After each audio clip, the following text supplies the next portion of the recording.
amenyo atangura kumera umwana akiri muto guhera ku mezi 5 hanyuma uko akura imyaka 5 ayo menyo aba yameze ubwanwa atangura guhongoka kaza yandi. Ni imashini urusyo rusekura imfungurwa imbere yuko zishika muri estoma. Amenyo iki gihimba nico dukesha igikorwa gihambaye kirumara ku buzima bwa kiremwa muntu. Gutamira hama ugahekenya kugira ivyo umize biheze bikugirire akamaro. Yamara hambavu yo kutayagirira isuku no mu vyo twihereza biciye mu kanwa usanga harimwo ibigaruka bikonona amenyo mu gihe bibaye umurengera. Mw'ivyo harimwo itabi, imbombo n'ibindi bihingurwa hakoreshejwe isukari nyinshi, ibinyobwa bifise umwuka canke gaz, inzoga n'imvinyu, ikawa, icayi gisanzwe, ivyamwa nk'imihwi n'amatunda, imikate eka ndetse n'ibindi. Biragoye kwirinda no kwiyubara gufungura ivyo bintu byose tudondaguye kuko biri mu ngaburo zacu za misi yose. Ari nayo mpamvu ibiharuro vyerekana ko hafi ibice 100% by'abantu bose baba ku isi kuva mu buto gushika mu zabukuru baba barashikiwe n'indwara zifatira mu menyo nka carie dentaire. Iyi akaba ari infection iterwa n'imigera iri mu bwoko bw'amabacterie yitwa Streptococcus mitan canke Streptococcus sobrinus. Iyi migera ihingura ama acide mw'isukari tuba twafunguye maze ikarikira mu kanwa igasinzikaza amenyo mbere gushikaho anatoboka. Nkuko vyemezwa na Dr. Yves Ingabire, umuganga yanonosoye kuvura indwara z'amenyo. Indwara ya mbere ikunda gufata amenyo abantu benshi bagwara indwara yo gutoboka amenyo bita mu Gifaransa carie dentaire. Iyo niyo ndwara nyamukuru ifata amenyo. Nico nashaka no kuvuga abantu bareke baravuga ngo kino riri iki ryari iki gihe ryarwaye hanyuma ntirivugwe umuntu akagira nk'ivyo bintu by'ama infection ashika kuri iyo stade. Ariko kandi hari n'igihe umuntu akugwa iryinyo kwa muganga hanyuma nabe surveiller ngo umuganga amukurikirana amubwire ibishobora kumushikira akaguma ava amaraso gapfa.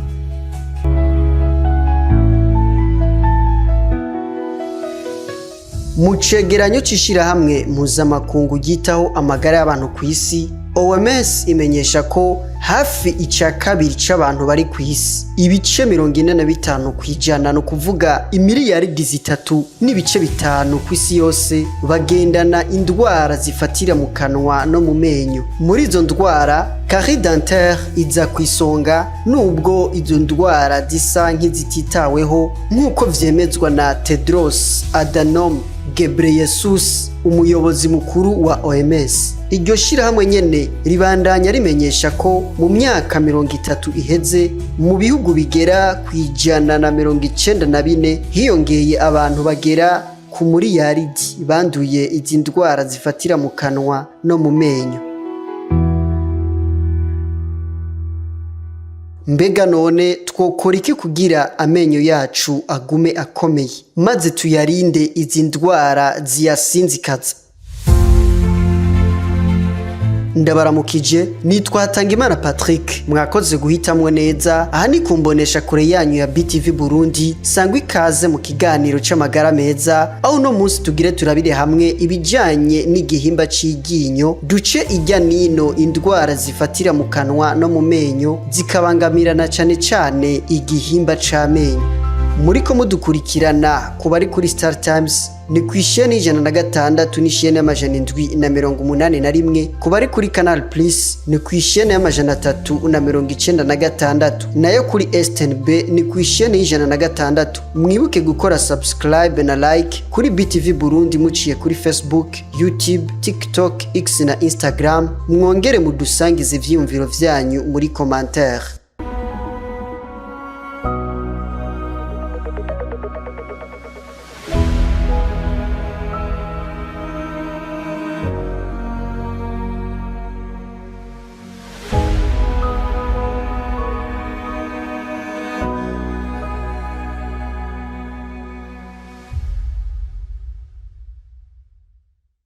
ndasubiriye kubaramutsa. Iryinyo ubwaryo rigizwe n'ibihimba bitandatu. La couronne, iki gihimba ni igihimba co hejuru kiboneka ku ryinyo. L'emaille, iki ni igihimba cera kigumye gica ibibatsi gifutse iryinyo, iki kigatuma duhekenya ibintu bigumye eka ndetse n'amabuye ariko ntitubabare. L'osio gingivale canke circus, iki ni igihimba gihuza ibinyigishi n'amenyo.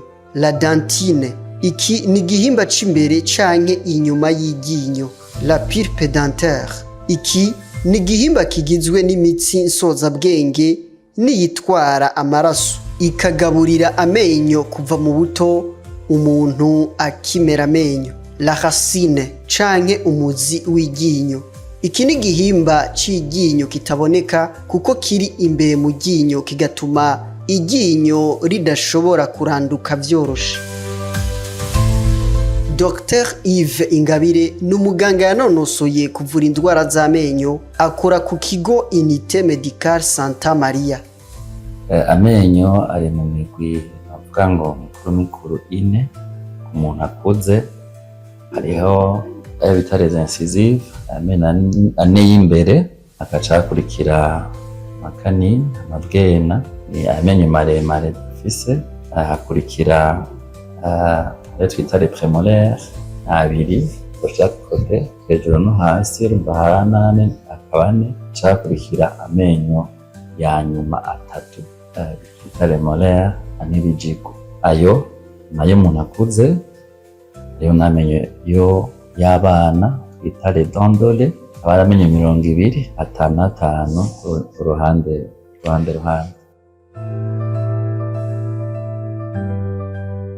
Muri rusangi amenyo yose akwiye aba ari 32. Aho ni mu gihe amenyo ane y'inyuma molaire canke ibijigo yo atagira ikiringo amererako kuko akenshi ashobora no kumera ku myaka iri hagati ya 17 na 25 y'amavuka.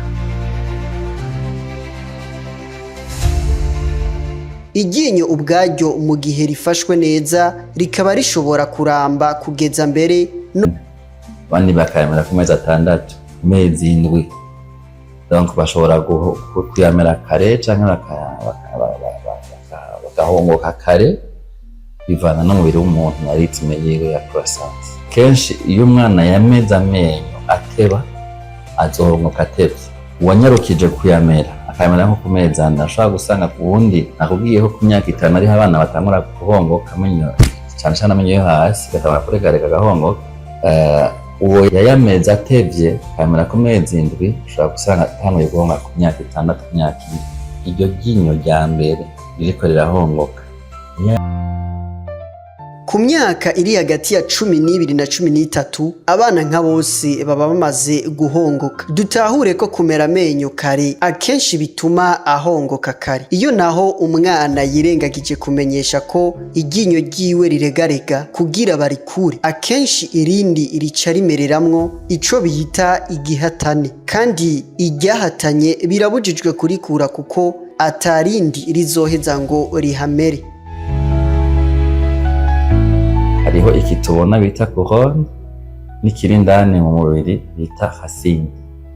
Mu guhongoka rero ko Imana yabiremye, iryinyo riregarega ryari agace k'indani karayonga kebuke inyo gatangura kuregarega, kandi kenshi kayonga kubera ko hari irindi munsi riko rirasunika rishaka kuduga. Rero iyo bishitse umwana ntabivuge canke ugasanga habaye gusamara, hari igihe uzobona iryo ryinyo ririko riraza kubera ko iryo hejuru ritashoboye gukurwayo hakiri kare, ukazibona ryamereye ku ruhande canke ryamereyemwo akaba ari amenyo abiri asa n'ayamatanye ukuntu.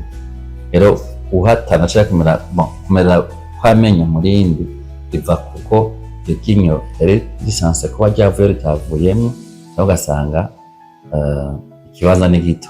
Par exemple, asanga ikibanza cabaye gito, iryo ryinyo ntiryavuyemwo, ugashika rero ugasanga iryo ryinyo ryamereye murindi. Hari igihe mugabo riba rigumye ugasanga kararegareze ntibagakuyemwo, hama rya ryinyo ca ryironderera inzira bigaca ku ruhande, ugasanga naho iryo rya lisansi kuba ryavuyemwo kandi rya lisansi kuba regareta waraba neza ugasanga iryo ryinyo riracagumye naho ritagumye cane, mugabo nta muzi riba rigifise munini, birashika agasura kagakomera mugabo iyo bija hose kateza kuzovayo. Kenshi rimerera indani canke rikamerera mu mbavu canke rikamera rikika. Si vyiza kurikura, kuko urikuyemwo ryahatanye nta rindi riza, bivuga ngo ahantu hazoguma hari igihanga. Hariho uburyo bwo kuyagarura, hari ukuntu tuheza tukabikurikirana tukantisipa tukayakuramwo amwe kugira ngo turinde ivyo bintu vyo guhatana. Ikosa tudakora gusa no gukura hirya rishasha riba ryaje, si vyiza. Mugabo uburyo bwiza no kumenya nuko abantu bamenya ngo nyimba afise umwana imyaka 5 cyangwa guhera ku myaka 4 nza ndumviriza ko amenye wataregareka. Nkuko twari twabivuze mu ntangamarara, hariho indwara nyinshi zifatira mu kanwa zikabangamira amenyo. Muri zo harimwo indwara ya carie dentaire ifise ibimenyetso udashobora gushoka umenya ko wayanduye, nk'uko bisigurwa na Dr Yves Ingabire, umuganga yanonosoye kuvura indwara z'amenyo. Atangura kuza akantu k'akaburungu kirabura iryinyo, iyo wiravye mu kiyo ukabibona ko ku majigo, hanyuma aho ntubabara. Uzomenya cane ko watanguye kurwara igihe unyoye amazi, kumva kujigo amazi akanye canke ashushe, canke unyoye ibintu bisosa cyangwa ukarya indimu. Haragera igihe n'umuyaga uciyemwo mu kanwa kumva urajigurwa, urababara, hanyuma hakaza ububabare mu ryinyo kumva ko rikurya.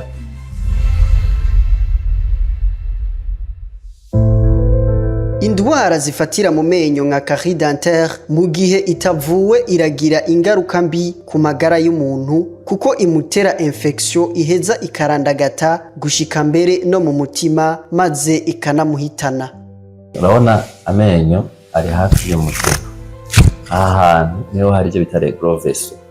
Rero iyo hano hantu hari infection akaba ari amashira, urumva turamaze kuba dufise abantu baja mu bitaro kubera iryinyo, kubera ko yaje yatevye, hanyuma y'infecte hakazamwo abse, hakazamwo ivyo bita amaserivite, hanyuma ntibikunde ko asubira kwasama, yasama akazamwo ukabona amashira niyo ava mu kanwa. Donc iyo ntiwashoboye kuza kwa muganga, hariho ubigumana muhira, hanyuma umva infection imanuka aja mu mantuze muri ya gros vaisseau, umutima ugashikirwa, nyuma nashobora gupfa. Igihe cose carie dentaire hamwe n'ikintu ritobotse bitavuwe, ingaruka ya mbere nuko iryinyo riva no kuritakaza. Gutakaza iryinyo ni bibi, ize kuritakaza no kurizogwara igihe tukarikuramwo. Ingaruka ya kabiri nuko iryo ryinyo hari igihe bitera rizamwo infection, hakaza mukagira igihute bita abcès dentaire. Harya abantu muzobona yagoye iryinyo ugasanga yavyimvye, haziramwo ivyo bita amaserivite ugasanga yavyimvye cane ahantu hose, ugasanga isura yabaye nini, hakazamwo amashira menshi, umuntu akaja mu bitaro. Hariho na ingwara ya carie dentaire nkuko nabivuze, ni ingwara novuga ngo ni nka infection. Mu kanwa turafise amabacterie dutwaye, hamwe amata, amagi. Abantu benshi ntavyo bakora. Amenyo akomeye akomezwa n'ivyo. Hariho icunyunyu bita fluor, kiba muri ivyo ndababwiye, mugabo kandi kiba no mu miti, makorogate. Rero ni vyiza ko umuntu wese araba ko korogate akoresha irimwo iyo fluor, biranditseko kenshi. Korogate nziza sigura 40-50. Korogate nziza irimwo fluor. Ingwara zo mu kanwa zingwara zimeze nka malaria, mu bukuryo no munsi nyuma y'indwi imwe ukawugize ibimenyetso ugashuha birya byose. Ingwara zo mu kanwa ushobora kuzimana n'amezi n'amezi. Iryinyo ryaratanguye gutaboka ritarakurya, rero iyo ugiye kwisuzumisha bakaraba ko bashobora kubona ko iryinyo ryatobotse batararya bakarihoma hakiri kare. Rero ico nohereza ko ni ico cuko abantu bagira uwo mugenzo mwiza wo kuja kwisuzumisha amenyo. Twibuke ko estoma ubwayo atabushobozi ifise bwo gusya imfungurwa zigumye nk'urutete rw'ikigori rwumye wamize udahekenye. Estoma ikikora iza kurusohora uko nyene warumize, n'ingaburo zari muri go ntiziheza ngo zije mu mubiri. Ako ni kamwe mu turorero twa hafi twodufasha gutahura akamaro k'amenyo. Indwara z'amenyo ziratandukanye n'izindi ndwara kuko zo zigufata buhoro buhoro ukaba woyimarana igihe kitari gito itarigaragaza. Carie dentaire yo ifata abantu baba imiliyaridi 2.5 kw'isi yose, nayo abashika umuliyaridi bakaba bagendana indwara ifata ibinyigishi. Iyi akaba ari imwe mu ndwara zituma abantu batakaza amenyo ku bwinshi, aho ni mu gihe abagera ku bihumbi 380 aribo vyemezwa na OMS ko bandura indwara ya kanseri yo mu kanwa buri mwaka.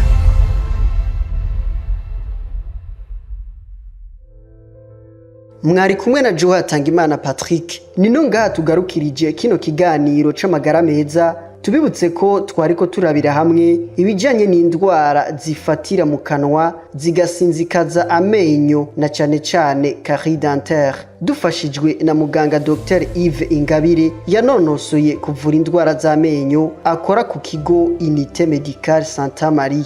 Nizere ko twashoboye kuhigira byinshi. Aha ni kuri BTV Burundi. Ku bakoresha Star Times tubibutse ko muri ko mudukurikirana muciye kuri chaîne y'106 n'chaîne y'781. Ku bari kuri Canal Plus ni ku chaîne y'396, nayo kuri STNB ni ku chaîne y'106. Mwibuke gukora subscribe na like kuri BTV Burundi muciye kuri Facebook, YouTube, TikTok, X na Instagram. Mwongere mudusangize ivyumviro vyanyu muri commentaire.